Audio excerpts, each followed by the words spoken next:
Listen, I want to go back to a discussion we had, a very serious discussion. There's been some new revelations with regard to this current NBA quote unquote scandal that's currently making its routine or making the rounds, and that is betting on NBA games. So I want to break it down into three things.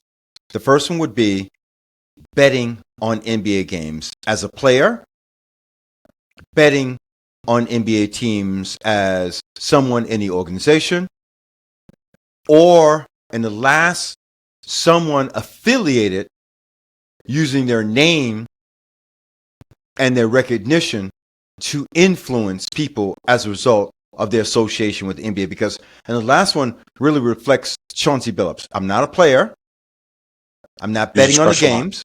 Right. I'm not betting on the games, but I'm using my name and my affiliation to effectively fish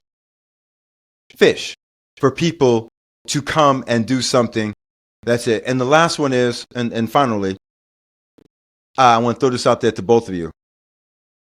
The crime family, if you're unaware of it, that has been identified with this betting scandal. Gambino. If you run the tape back to 1994 with Tim Donahue, 2004 with Tim Donahue, the referee, and you run the tape back, do you know who the crime family was that was involved with the NBA scandal with Tim Donahue at that time with betting an NBA as a referee? The Gambino crime family. Is it an ironic situation? Did the FBI snuff it out?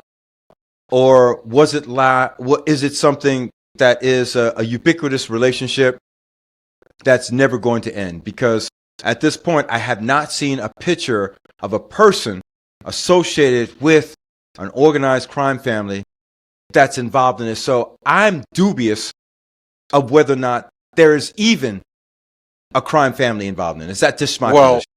Well, so as of today, right? So let's start with one. What's the first one? Well, the player. Well, the New York Post, just caveat, okay. The New York Post actually wrote an article that came out today, and they actually identified, what the name of the associate of the Gambino family member that was arrested. And they actually, the presiding judge actually denied a $5 million bond, right? Wow. So they're holding it. Okay. Right? So they did release a name. I'm not affiliated or anything like that, but at the end of the day, they can always, it's not my source.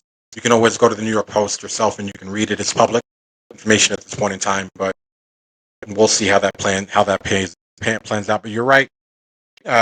Same family was implicated in Donahue's book.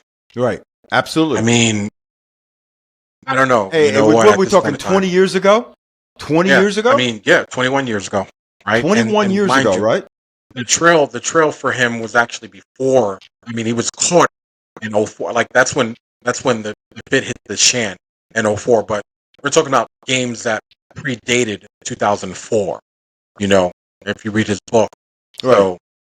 So, I mean, we had over 25, 26 years of potential involvement in this case. So, in that atmosphere. But I mean, and by the way, Donahue at that time, just to give you some background, he claimed never have to bet on games that he was refereeing in terms of making calls to influence the game. He says in his book, and I have it, that he knew the refs that were refereeing a game, and he knew their personal biases against players, and he would bet on those games based off of referees' personal biases against players.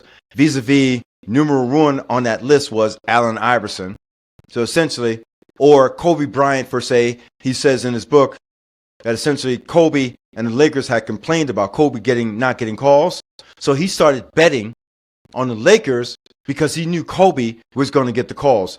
And I said to you again this week, as I said last week, with that revelation, does that tarnish Kobe? Because now we're saying, someone's saying, well, listen, I just touched him on the wrist or hit him on the elbow or just hit him in the waist. And that's 2 points that they were up and we could make it up, or it was 6 points that they're up, or it was a 3-point play and we could make it up because it was the last second of the game. Does that tarnish the player, or is this just a matter of him still being the player, and it's just a situation where someone induced this performance or induced the situation? So let's not pretend as if star players don't get star player calls, right? Correct. So I mean, for the normal 9 to 5 sports guy, right? You're watching a game. You go in with already a biasness that says that if Kobe goes up for a layup and it doesn't go in, more than likely it's a foul more than he missed a shot if it's contested, right? But he's going to get that call 90% of the time anyway because he's earned the right. It's Kobe. I do see your point, but I think it would be hard to ultimately tarnish the legacy of someone that was already great and that was going to get the benefit of, you know what, let's just say calls that were less obvious than others. It's like MJ, right? There's that interesting clip where the ref says to MJ, yeah, I know you were fouled. I didn't see it, but I know it's you. I know you were fouled, right? Like I can't think of the ref that said, was that Steve Jackson? Right? He said, I believe you, Mike. That was a foul. I believe you, Mike. I believe. Here's a foul. Yeah. I believe you. I'll call it. Yeah. Like, wow. I mean, so wow. Like we can already assume wow. that, right? How revealing is that? That's it. Yeah. I mean, it's, you know what? I mean, it's part of the game, right? We're not going to tarnish. We can't tarnish someone's legacy because inadvertently they took advantage of a situation that they themselves didn't basically. I guess they didn't themselves request or ask for. You know, like Kobe didn't go to the refs and say, you better. You know what I'm saying? He didn't forcibly make them do that. You know what? If all it takes is to complain and I get a call, then you know what? It's still up to you to call, right? So, but I do understand your point. I'm really interested in this from the perspective of what else gets unfolded, right? What else do we see when it comes to the other names that get released? Michael brought up a great point, right? If you watch Chauncey Billups coming out of court, you know what? Chauncey Billups is wearing a hoodie, and on the hoodie it appears that there's, you know what, a certain mass marketing agency that a player happens to, you know, chair that is being advertised all over, you know, Chauncey Billups' sweatshirt. I know they say a picture's worth 1,000 words, but yes. I gotta admit, if I had a clothing line, the last thing I'd want is someone that is implicated in something serious coming out of court wearing my merchandise, right? I'd probably release a statement right then and there. So I don't know, right? That's telling. Additionally, you know, Michael and I were talking about this earlier.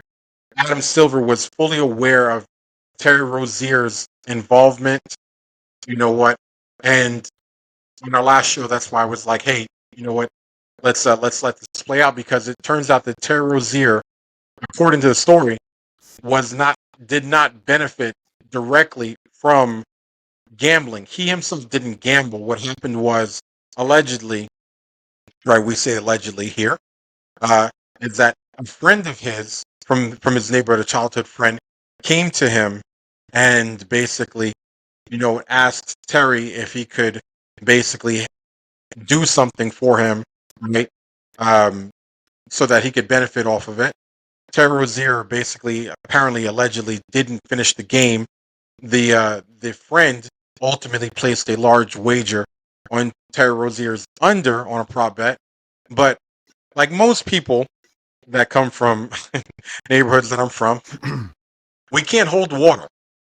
What the guy did was, he had an inside track and some inside information, and what he did was, how many people do you think he would tell, Pop? What's that, boy? How many people do you think he told? Right? Guy had inside information, knew that Terry Rozier was going to basically, He told his friend was everybody. Everybody. Listen, Everybody. If this was Newcastle, if we're back home in Newcastle, shout out to Newcastle Park, big up to Bunky Reed, miss it well. Anyway, if this was Newcastle boys and we were at home, and that word got out on Prospect Avenue, that somebody knew that Terry Rozier was going to be coming out, and we could lay we're not going to talk at then. We're not talking $200,000. We're talking maybe 10 large in Newcastle, 1994. 10 large. How we living with 10 large in 1994? How we living? Oh, we're good. Oh, we're good. BBSs. Listen, We're up. Everything's up. Everything's up. It's Disney. We're gonna. It's up. It's up. We're ditching gonna the toilet change the light minivan every day. We riding. Actually, we riding better than Coach. We're going to Disney. Yeah. Everybody in Newcastle is riding with Vogues. Everybody got Vogues on. That 200,000 is being split like 5 families, like 10 or 20. Everybody's getting a piece of that. So I can't see those guys only clocking $200,000 on that bet. Well, There it had wasn't. to have been more. What it was so there's a couple actual articles after me and Michael were talking about it, right? There's a couple of articles that talk about it. So he told multiple other people, and so everything is algorithm based now, right? Right. We We had that discussion. Algorithm You're based. not going to get away with it if it's electronic. The computer is designed to catch anomalies, right? So it measures your footprint. It measures like, did you take 2 steps or 1 step on your jump shot? The algorithms have gotten so specific that on your jump shot, it's measuring how many inches are you getting off the ground. Yeah. Like essentially, they're like, yo, you're not getting high enough. The casinos, Fast break like we speed, lived in everything. Vegas, Everything. right? We lived in Vegas. If you don't think every move you do is being calculated, every slip you turn in at the sports book is registered. Even the ones you basically don't pay on and you just decide to take back and throw in the trash, they knew what you were going to place on the sports book, right? So when the algorithm saw that there were a large number of people placing a large sum on Terry Rozier, basically sitting or is under, usually a high amount. Right. We're not talking about like 1 or 2 or 1,000 here or 2,000 here. We're talking about, you know what, hundreds of thousands of dollars being all placed between multiple people on Terry Rozier. The league was notified immediately. Now, this is interesting here because Michael, I got to give credit where credit's due. This came from my brother. My brother said, That's my son, you know. why would, I hope so, why would Adam Silver, knowing this information, still allow Terry Rozier to proceed, play, and ultimately be traded? This is interesting here, right? And the reason why is, how big was the I don't contract even like where this that is they going because I signed? love Adam Silver. That's my man. I get it, but I mean, You know, we're pen pals. facts, Just let you know, facts. we're pen pals. How big was the contract for the NBA with Amazon? A couple billion? Oh no, I'm not doing this. Wait, I'm not doing it. I'm not even going sideways on this. I'm not doing it. You can go on mute, but I'm just saying. Hear me out, right? A couple billion, right? More than a couple 75 billion. 75 billion. That's nothing. That's nothing. Oh I my got that. God. I got 75 billion. 75 billion. We're not talking about Biggest Oh. contract in NBA history. Biggest deal I in got NBA 75 history. billion. That's nothing. That's Well, nothing. let I me got ask you a 75 question, billion. Mike, for the open-minded people, right? The They call show's us worth tinfoil- 75 billion. They call us tinfoil hats, right? That's what they call people like me and you, right? But I'm just saying, if something was worth 75 billion, right? Would you openly admit that you knew a player was implicated on giving out information to his friends to bet, even if that player themselves didn't directly benefit from it? No, I'm not doing that because the Porter kid in Toronto was bigger than Terry Rozier. That's bigger, and that was before Terry Rozier. He was betting while he's on the bench. Right, he's on the bench. Right, go ahead, Michael. Okay, I understand where you're going with this, but that kid was making $400,000 a year. He was a nobody. They caught it, they nipped it in the buck, and they banned him. And that was done private too. The story got out, but it was a private case. They boom got him out. He was only making 400 grand. Terry Rozier is making 24 million, and this is the summer before the biggest deal in NBA history. First time, shame on you. Second time, shame on me.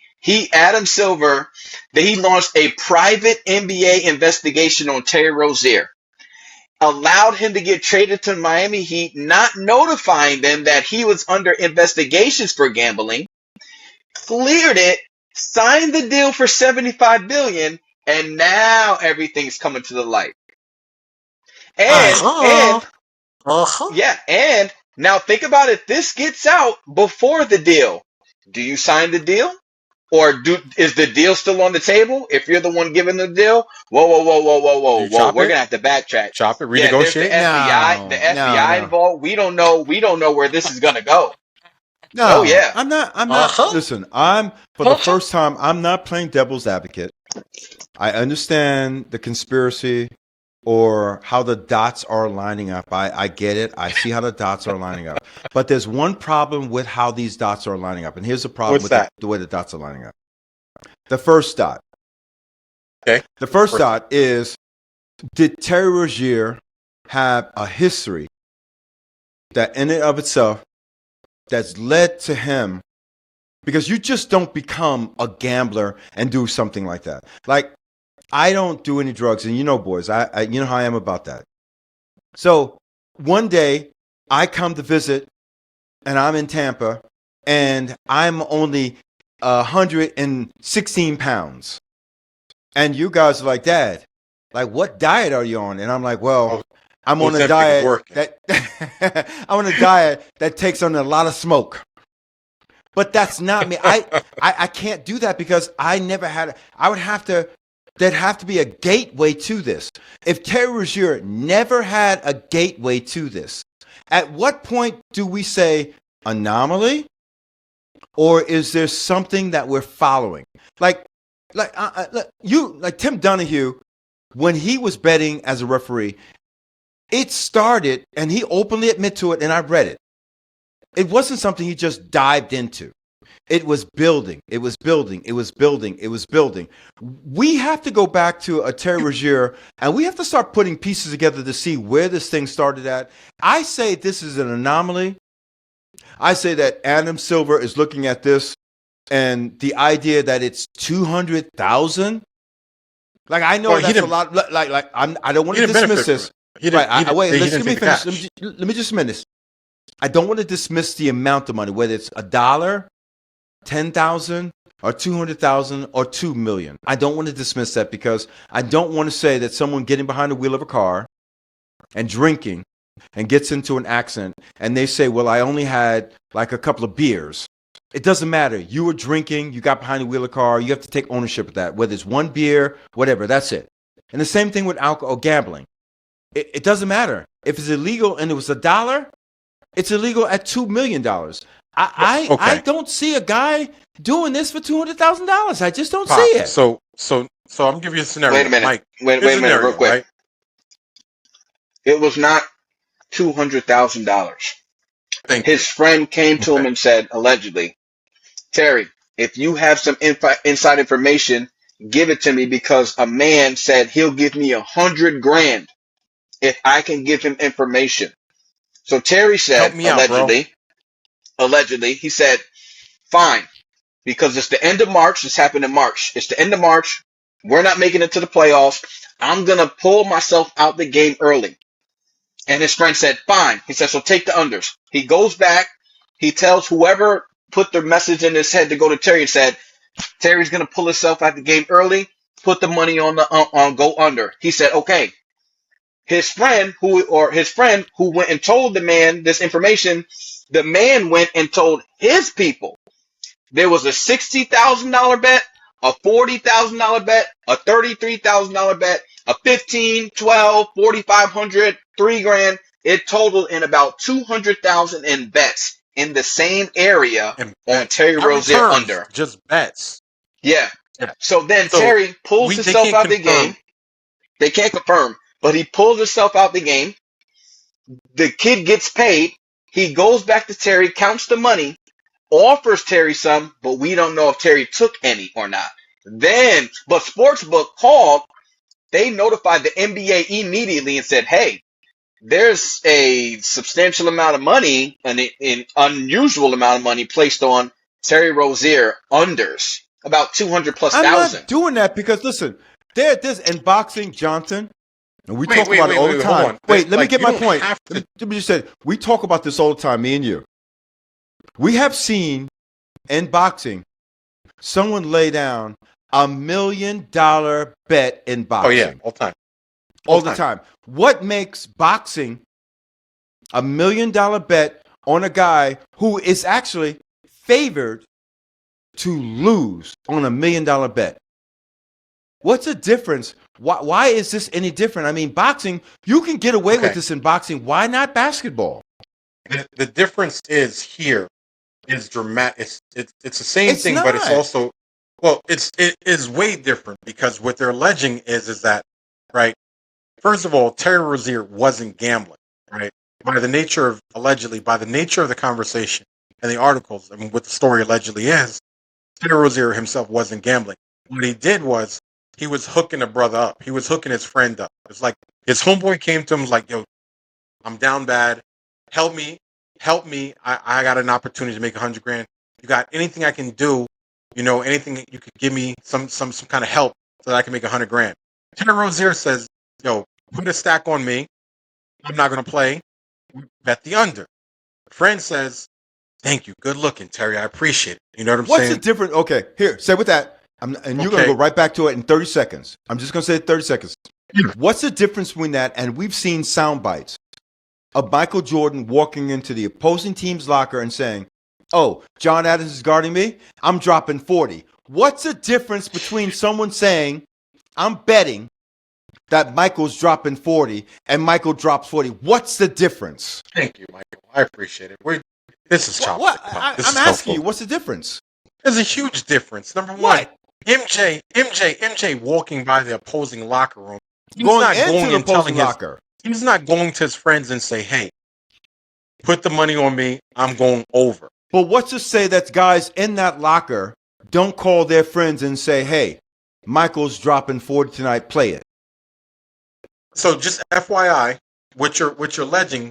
So first and foremost, two things. Number one, the speed of information. By the way, I'm not alleging that this actually happened. This is just a percent. It's just the speed of information back in the 90s, right, versus the speed of information now. The access to gambling in the 90s versus the access to gambling now. You keep saying this like if MJ tells his buddies before the night before game, "Yo, I'm going to drop 40 on this guy." You know what? At the end of the day, those players, right? Honestly, there's no guarantee that you're going to drop 40. Number one, MJ could get hurt. He could basically do something. You know what? The player could get hot. Whatever. There's uncontrollables in that scenario. Number one, and MJ is betting on the fact that he's going to score 40, but he's not broadcasting it so that he's not soliciting it as information to someone else. And the players that take that information and basically go and tell their friends to put the money on MJ are foolish because there's no guarantee. Because I'm sure MJ told somebody before, "I'm going to drop 50 on you," and didn't drop 50 as well, too. Right? That's number one. Terry Rozier had full control on whether or not he hit his over or under by simply either not shooting or actually taking a dive and not completing the game. So there was a 100% probability he was in control over his actions, and the person that colluded with him, right, understood. It was already implied that Terry Rozier was not going to play, right? So he put the prop bet and the money on something that was a high probability risk of actually happening. Okay, totally different things. That guy told one guy, and then one guy told 20 other people, okay? If I'm walking past the Bulls locker room and the Bulls are playing the Knicks and I hear Michael Jordan say, "Starks is guarding me, I'm going to drop 40 on him," and I decide to place a bet on Jordan's over, that is significantly different because essentially there's no guarantees that Starks colluded with him to help Michael Jordan score 40. You see what you said? There's no guarantees that MJ is going to get 40 again. Now, if MJ says, "Bet the under on me," right? If MJ goes past the locker room and says, "You know what? I'm going to drop 10 and I'm favored to score 30," MJ has complete control over whether or not he scores 10 points. So are Scores you? 10, Are you? takes a dive. I just want to be clear about something. Are we saying that Terry Rozier, and I don't know for sure, and you guys know better than me. Let's say he's averaging 16 points a game. But he is or isn't, I don't know. But he's averaging 16. Are you saying tonight he's going for 14 because he's taking himself out not to get to 16, or he's going for 18 and he's going to take himself out? Which one is it? Because taking yourself out of the game because you feel a tightness in your leg or tightness in your ankle is not for sake, just for me, just hear me. I feel a twinge in my ankle. I'm an NBA player. I'm a football player. I've had some ankle problems. I feel a twinge. I'm calling the coach. Hey, listen, take me out. I feel something coming on my ankle. I just want to come out. But I don't score 16. Are you saying, because this is the point, this is really important, is that enough to indict someone for fixing a game because they themselves say, I can't play because I feel something in my ankle? He didn't fix the I game. think that's What he did was it was a prop bet. that's where the investigation comes in at. They only caught Terry, the FBI, because you just followed the trail. We found the guy that talked to the guy that talked to the guy. That's how it works. Yeah, but listen, it's a $200,000 prop bet on an NBA game. Come on, we got high rollers and No. Michael Porter Jr.'s brother got caught because there was like 20,000, 25,000 put on him performing under 6 points, and he's airballing balls, and it was over under 5 rebounds, and he wasn't touching the ball. He's running away from the ball. They were just like, no, like, let's go. They pulled him. Terry Rozier. What you're saying to me, both of you, what both of you are saying to me right now is this: I don't, and because we talk about our proficiency about sports, and by the way, this is not a show that essentially determines that you should go out and bet on games or things like that. That's not what we're encouraging. It's a show of discussion with regards to sports and the performances of the athletes. But if I was consequently a betting person, and I just like to bet on things, Aqueduct, the ponies, the dog races, there are people who just like, they have the money and they bet. In Las Vegas, they call them high rollers. Right. They fly them in just because they will spend like $2 million this weekend. Right. They're high rollers.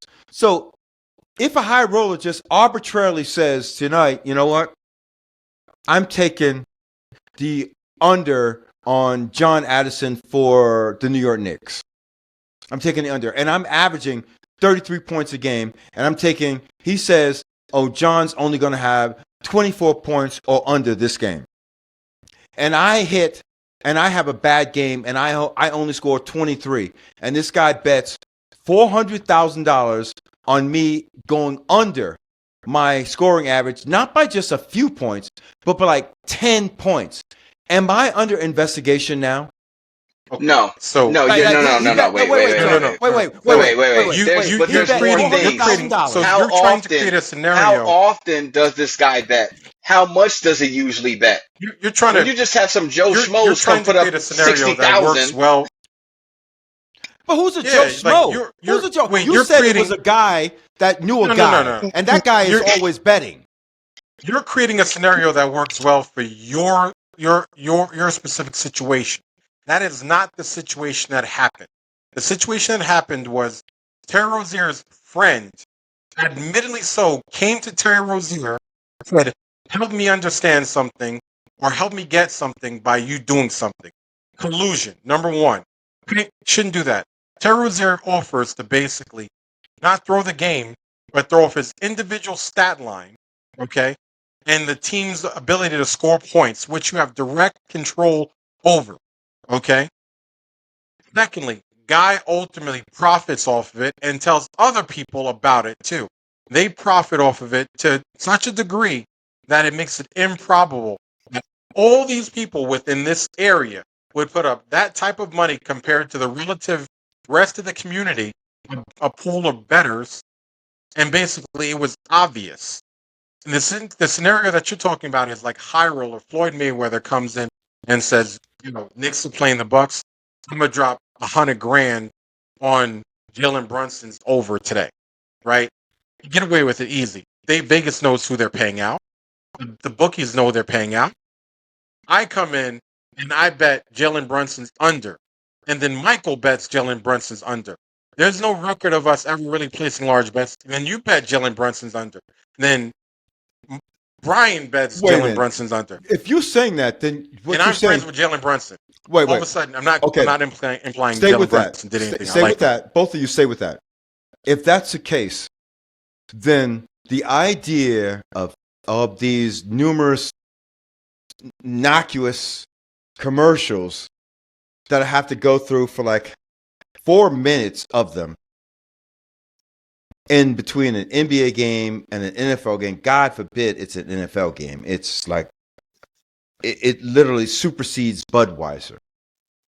What you're saying and you're suggesting to me is this: that these organizations that are taking these bets are not just taking the bets, but they're monitoring what's being bet on.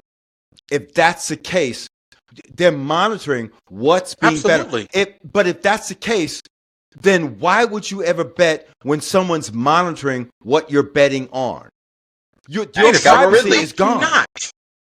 Why would you not? Why would you not? No, I Well, would first and never. foremost, I listen. if- I don't Wait. want you to listen. I'm doing something that, in and of itself, just for all intent purposes, is wrong.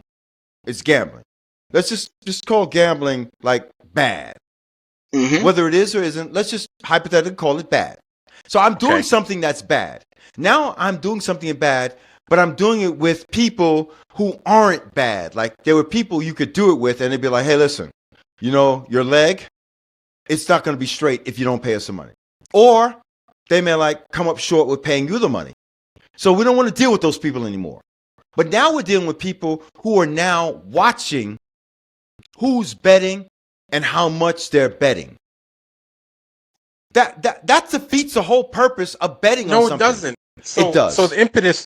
No, it does. It defeats it. No, it doesn't. I don't so want the you to impetus. know how much I won in poker. What? Why would? Then don't play. Listen, It's simple. You know what? People are going to gamble, and the reality of it is that you know what the impetus is that the system is not to be cheated, right? but the this- house but does my not privacy is at stake here. Terry So- Rozier, by the way, and Your if you privacy don't is at know stake this, when you go to the ATM and draw if you money. don't know this, what I just did is I just set you the basis of his legal defense, and that There's is no legal defense. Listen, hear me good. Just hear me What good. are you talking about? Hear me good. In what world? Hear me good. Just hear me. Just openly. Just give me just a tiny bit of that big brain of yours.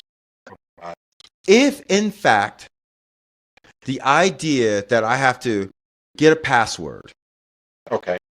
I have to get my bank account secured, I have to protect all these things to ensure that A, nothing happens to me giving you the money, and nothing happens for me receiving the money. All these Okay. securities are protected on that. The one security that is not protected is my privacy, which would mean if I won, you're going to tell everyone what I won. And That's not guess true. That's not how it works. what? Okay, That's not but that's how it works. exactly how it worked. That's not how it works. No. That's it. Hey, The Michael, way- no, how no, did no, it no, work? no. That's You just not told how me it works. that his boys came It's and they not got their public check. information. Like I can't go on DraftKings and see how much you wagered. Somebody on knows Dylan how much Gabriel you're being making. plus minus 2 interceptions. Yeah, but somebody I knows. can't do that. But somebody Okay, knows. yeah, you know who knows? Of course, somebody has to know, and the reason why is because they have to make the payout. So I need to know who I'm paying. The problem is that in an unflawed scenario where it's equal, right? I take equal risk, and you take equal risk collectively. If you're the betting institution, you take equal risk, or you set the terms. I agree to the terms. We bet. You win, you keep my money. I win, I take your money. Okay, what they did was they had inside information on something that was a high risk of probability of happening. They colluded with each other and conspired to defraud an institution, a business institution. Okay? That's what they did. It's no different than if I work for company A that's publicly traded on the New York Stock Exchange, and I know that our CEO is getting fired tomorrow. And you come to me and you say, "Hey, John, man, I'm really down bad, my son. Like, you know what? My portfolio's down 15%." And I tell you, "Hey, two things are happening. We're firing the CEO, and then right after that, we're going to make a move on acquisition that's going to quadruple the stock." And you happen to do that. But you tell everybody else the same thing as well, too. I just basically defrauded the SEC. I committed a crime. Okay, because I was preview to information I shared with you, you acted on it, and you benefited from it.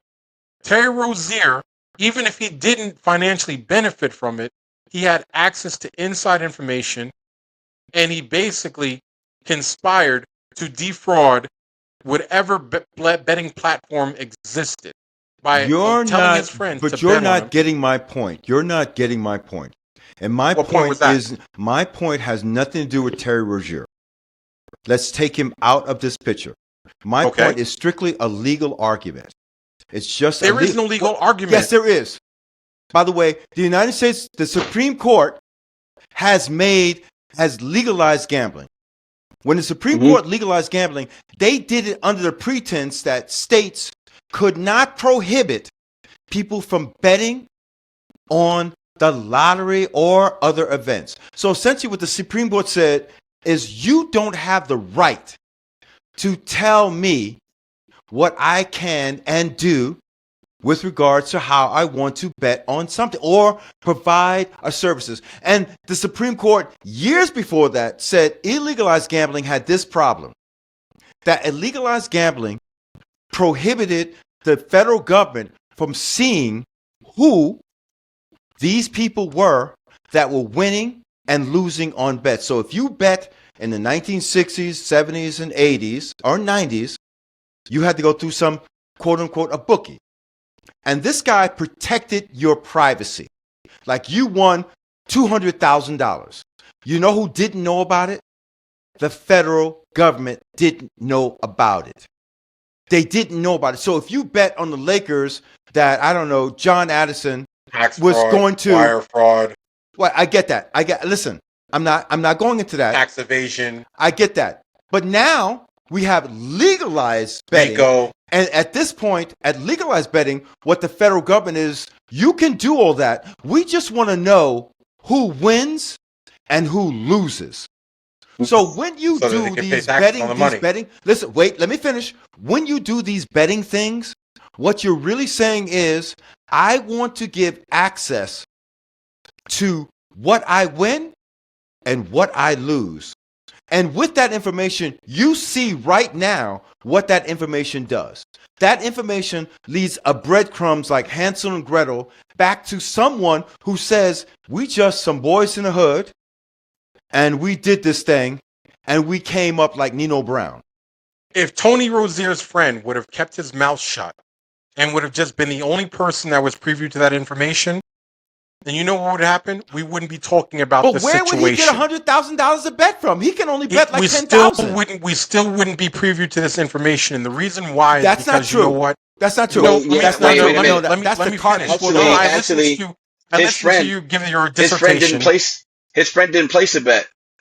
He got cleared. The NBA ran the investigation, and Terry got cleared because the 5 Joes who bet, they have no communication with Terry Rozier. They're the complete opposite of who he hangs around. Remember, even Carmelo said, Adam Silver knows everything I do. I was on a boat with people, and he called me like, yo, stop hanging with those people. And he was like, how did he know that? And he said, you're my investment. I know everything. Remember, Melo said that on his podcast, said, the NBA knows everything. When you're a player, they know everything about you, who you hang with, who you talk to, mom, grandparents, everything. You're their investment, right? So Terry Rozier was cleared by the NBA. Right there, Michael. But the feds The feds got wind like, wait a minute, we're going to do our own investigation. And they went to the Joe Subpoena the Schmoes. records. Yeah, they went to the Joe Schmoes and Found they got out- information. Well, they found out that this man, the middleman, gave them information, and they went to the middleman and found out you're friends with Terry Rozier. There it is. So he told you he was going to pull Through himself the from power the of game. subpoena. Yes. Yeah, we can get Okay. anything we want. So now, so now, once again, the difference in your scenario and the scenario that happened is that what they did was they defrauded a financial institution and a business entity because they were privy to inside information. In an ideal situation where no one knows anything and they have the opportunity to bet, they share equal risk of it happening in favor or not in favor. If I already understand and know, then that means I have an unfair advantage Son, in gambling. And an unfair advantage in gambling is cheating. I'm not buying this. And the reason I'm not What do you buying do- this, what- listen, like legal I'm not argument, buying it. And like- I get what you're saying. And we're just going to have to disagree. I worked in Disagree the with World Trade facts? Center. I worked on the World Trade Center on the 78th floor. I had the opportunity of walking past. I'm a peon. I'm just really just a guy riding the elevator. I don't even get to go up to the floors. God rest the soul of that building, and I miss it tremendously. That's why it took me 20 years to go back, and all my friends that passed away, may they rest in peace. But I walked in elevators with guys who did insider trading. And let me tell you something about insider trading. Let me tell you. You're an Ivan Boesky. You're Joseph Jett. I'm just naming some guys. You can make 6, 8, 10, $12 million by just giving a tip on a stock, whether it's going to move north or south. And you can get paid, like you know this, John. Now, you've been in finance your whole life, and you get paid. Suddenly now, a $200,000 bet in the NBA is essentially, we're going to hang someone out to dry. That is a drop of that is a pea in a pod. That's nothing. This is bogus. So the irony of you're not nothing This is is that, bogus. you know what? That the NBA buried this and cleared them. Allowed a trade to The exist. NBA did nothing wrong. Adam Silver did nothing wrong. What they did was they investigated his friends. Wait. The NBA cleared this. Then it's just yes or no. We can't argue facts, right?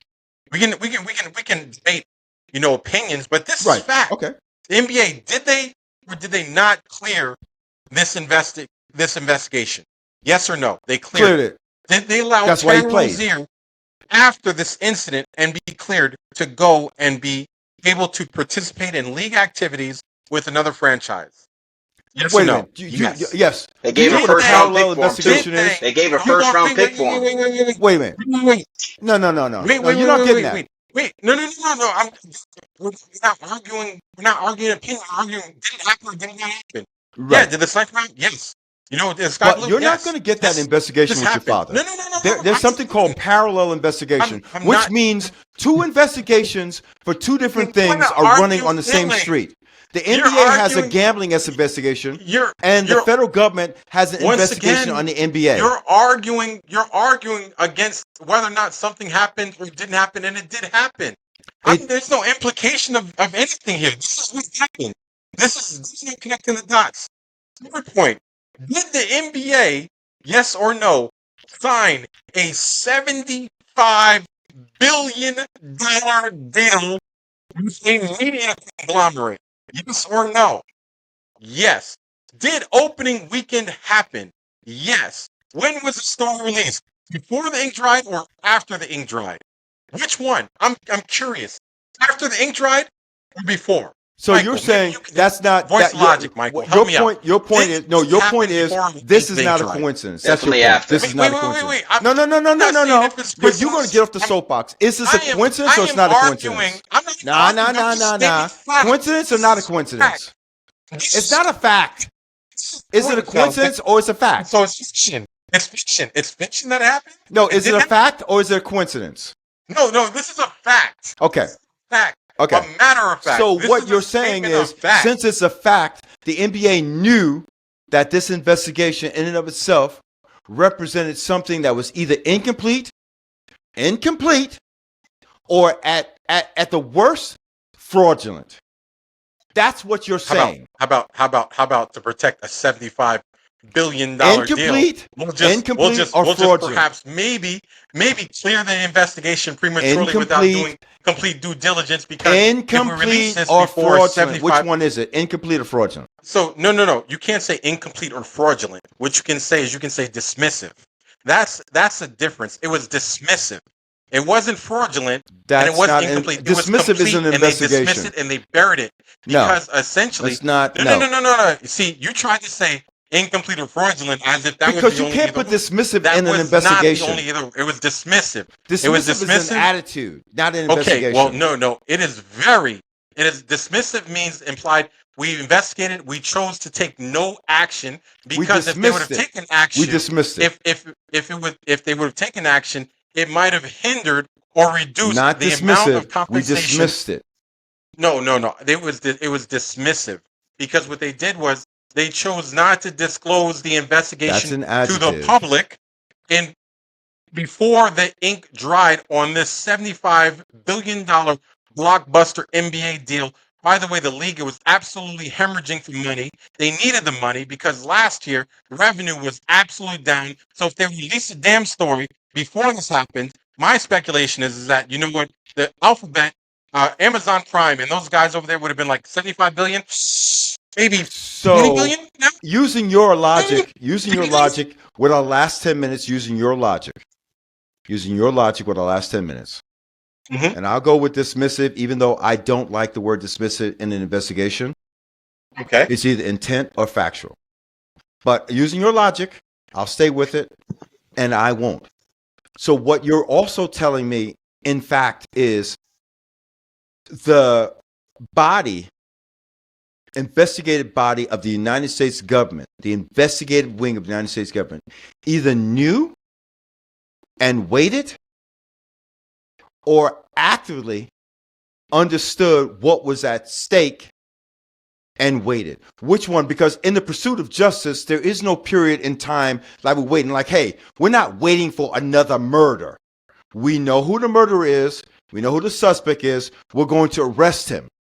So are you saying that the federal government at this point actively knew that this was a situation that could have inhibited this $75 billion trillion contract and did nothing until after the ink was dry, or they couldn't do anything until the ink was dry? Which one are you saying? Because this is why I'm putting your argument on the case right now. No, it's fine. It's fine because the federal government, first and foremost, what you're saying is can be disproved many times because the federal government oftentimes will stall out releasing details of a pending investigation for $75 billion until it absolutely is advantageous to them to actually release the details. What would be advantageous in this case? They would have got the check. So it doesn't matter. The federal government moves at the beat of their own federal government's drum. I'm not speculating on what the federal government's reason for indicting this now is. I will only say that it is absolutely coincidental that basically the federal government was investigating. I've been saying coincidental all night, and suddenly you say coincidental. You're saying coincidental with regards to fact. I'm saying coincidental because basically I can't understand the rationale of why something happened. Okay? Fact is, did it happen? Your argument is like, why did the investigation happen and why did they disclose it now? I'm like, yo, I don't know. I can't answer that question because no one understands. But you can answer the question, but you state the question and the premise that the NBA knew of this and they waited till after. But how can you say that? And on the next end of that, you can say, well, the federal government, I don't know why they knew these facts and they waited. Knew what was going on and they basically did not. Then how do you know the NBA did? Yes. The NBA already admitted to the investigation. There's 3 articles out there right now floating on major news platforms that state that the NBA knew what Terry Rozier did investigated and cleared it. Okay. Cleared it. If Cleared this it. incident happens 2 years ago and he's still playing today, and the Cleared NBA it. knew about it, then that means that they cleared it, right? Cleared it. So dismissed it, right? They were absolutely dismissive of it by not reporting it to the public. No, they exonerated. They found no evidence. No. They well, exonerated. Fine, we'll say exonerated. Fine, Thank whatever you. makes you happy. What they didn't do was they did not disclose it to obviously Amazon. They didn't disclose to Amazon. So what They you're didn't really disclose saying it to is, us. in an investigation of Terry Rozier, and this is what I want to get to specifically. Mhm. In an investigation, what you're really saying is, during this investigation, the NBA, in a contract agreement with third parties, did not and woefully didn't include, during this discussion, an investigation that could or could not affect the revenue generated if in fact this investigation is proven to be true. So you're saying that the NBA deliberately or coincidentally hid the facts of an investigation that would alter a contract for billions of dollars. Is that what we're saying here? I'm not arguing the NBA's rationale for doing it. I'm just stating the fact that they did it. No, you're right? presenting an opinion. No. I'm stating the fact that they did it. No, you can't say the fact, because if you say the fact, that you're saying it factually. Factually, they did But not if you disclose. say, John, if you say factually, then you're stating factually on their motives too. No. Did he murder him? Yes. No. Was You it can't say premeditated? factually Was and it not factually on the motives. No. Like I can say factually, like Jack the Ripper is Jack the Ripper. But I can't say factually. If I say factually, I have to say factually on his motives too. No, you don't. You can't. No, you can't. You Wow. have to, no, you can. You don't need to prove motive to decide if something happened or didn't happen. You can prove that it happened because it did happen. You don't have to basically say, well, they did it because. Well, the motive in this case would be $75 billion. Well, I said it's coincidental that it happened. That this incident happened and it was disclosed after the ink dried for a $75 billion deal. The motive in this That's case what I was said. factually $75 billion. Well, I mean, That's the now motive. that you agree, Is that a with fact that, or not a fact? well, you can't state that the reason why they hit it was for a $75 billion deal. Okay, even if I believe that to be true, you'd have to prove it. What I can say is that, irrespective, they basically did not disclose it to the public. And the only time we found out about this is after that check for $75 billion cleared. But you And don't the get Justice this. But John, Department you prays don't out get there to with keep cash saying that $75 million, a billion, $75 billion. $75 billion, then state the rationale behind why, and call the rationale behind or the behavior the reason why as factual. I don't get that. Because you know what? That's at the end of the day, that's a speculative argument. I can't argue why they did it. I can argue if they did it or if they didn't do it. We know why they Because that's did a it. It's statement of $75 fact. billion. Okay, then you know what? Then you can run with that. What I'm just going to say is that, you know what? That they basically didn't disclose the fact that it happened. So nonetheless, you know what? They So let you're you, essentially saying the NBA is complicit in this whole situation. That's basically. But listen, let's just cut to the chase. Look, What we're asserting, and this is just, by the way, this is just a discussion. Welcome, this is Sports Talk with John and John. I'm John. This is John and the Shark. You can email us at sportstalkwithjohnandjohn@gmail.com. You can call us at 504-434-2509. This is a discussion regarding the NBA. These comments and opinions are relegated to the panel. These are just happercents, and it's just opinions and not factual evidence based off the panel. It's simply speculation.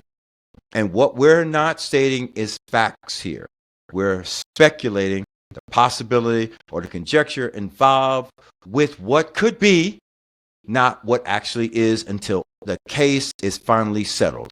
And what we're stating here, affirmatively, conjecture-wise, is that $75 billion in a contract for the NBA versus an investigation of a potential problem that might inhibit that contract would, at the very least, suggest or infer that the NBA may have not done their full due diligence in the investigation of a case involving a player and betting on a game. And we're also inferring that the federal government did their due diligence, however, did not provide the arrest and the conclusion of their investigation to post NBA signing a $75 billion contract. See, that last statement that you made, first of all, it took you 5 minutes to give a disclosure. That's crazy. Like, that's crazy. Okay? Hey, listen. That's crazy. Well, I'm crazy. slow.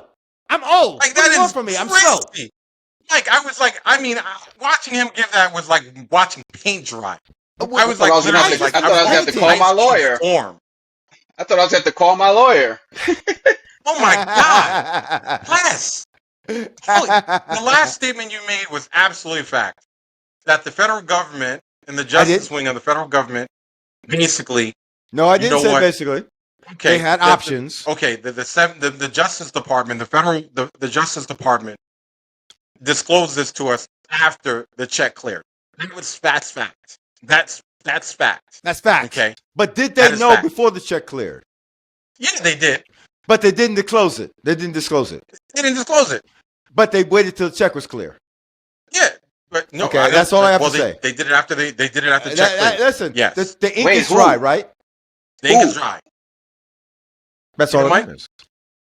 Mike? The federal government? Your mic. Nah, he's on mute. You're mute. I'm mute? You're mute. Me? Yeah. Yeah, you're mute. You're mute. Yeah. Can you hear me? Or your battery's gonna die. So regardless of whatever motivations existed, I don't want to argue motivations. Okay. I don't like arguing intent. I don't like arguing motivations. I don't like arguing motive. The reason why is because that's always going to be a slippery slope. What I do like is I do like a statement of fact. And fact is that, you know what, did it happen or did it not happen? Right. However conclusion you draw for yourself if you're listening, and please come for me in the comments. I welcome it, right? But whatever conclusion you draw is your own conclusion. The facts as presented so far are that this investigation happened from an incident that happened 2 years ago. The NBA was well aware of it, okay? Did their due diligence and found and cleared it, okay? The federal government picked up the case for whatever reason, okay? Found negligence or found culpability between people who colluded on something, prosecuted it, you know what? And we were made to light, and this was brought to light by the federal government a day after the NBA basically started their new season. Ironically, in between this investigation happening and the disclosure of facts and prosecution from the federal or arraignment from the federal government, the NBA was able to sign a $75 billion marketing deal with Amazon Prime. Those are the facts as stated right now. However you draw your own conclusions, you're free to do that. I can't stop you, but to me, in my mind, I just find a lot of this. Like Terry Rozier, I understand. Like realistically, $200,000. I mean, what he did was wrong by the eyes of the law in sports, unethical, clearly, right? But at the end of the day, my biggest question is, what else comes after this? Well, that should be interesting. That's the question. That should be interesting, and we're going to take that part in another show. I want to thank all our listeners, our new listeners, listeners to come. You're welcome to hear this kind of sports talk and commentary. You can email us at sportstalkwithjohnandjohn@gmail.com, and you can call and leave your comments and suggestions with regard to the show at 504-434-2509. That line is always open. I'm John. And I'm John. Don't forget to like, share, and subscribe. Leave your comments under the video, you know what? And please, we respond to them. So come at me if you want. I'm ready. All right, Bowie, I love you. Thank you all for listening. You Have too, a good Bob. evening. Bye. Peace.